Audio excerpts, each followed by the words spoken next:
સુરત શહેરમાં માર્ગ સુરક્ષા માટે મહત્વપૂર્ણ પહેલ કરવામાં આવી છે। ટ્રુ હોમ ફાઇનાન્સ, એલેક્ઝિર એનજીઓ અને પોલીસ વિભાગના સંયુક્ત ઉપક્રમે 1000 જેટલા હેલ્મેટનું વિતરણ કરવામાં આવ્યું હતું।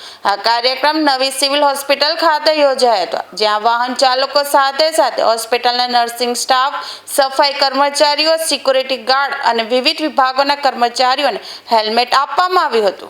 ટ્રુ હોમ ફાઇનાન્સ, એલેક્ઝિર એનજીઓ અને પોલીસ વિભાગ દ્વારા આજે સિવિલ હોસ્પિટલ ખાતે 1000 જેટલા હેલ્મેટનું વિતરણ કરવામાં આવ્યું। હેલ્મેટ એ બોજારૂપ નથી, પરંતુ પોતાની સલામતી માટે છે।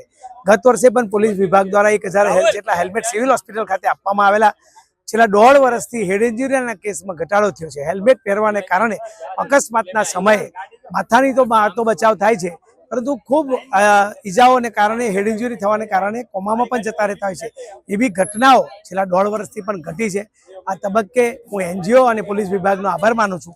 આ એવા કર્મચારીઓ છે કે જે પેશન્ટો સાથે કામ કરતા છે, રોજબરોજ એક્સિડન્ટના કેસ પણ જોતા હોય છે, તો પોતે તો હેલ્મેટ પહેરે ને બીજા બંને પણ પહેરાવે અને પોતાની સલામતી સાથે બીજાની પણ સલામતીની ચિંતા કરે। એ જ આ એનજીઓ અને પોલીસ વિભાગનો આભાર માનું છું। ભારત માતા કી જય, વંદે માતરમ।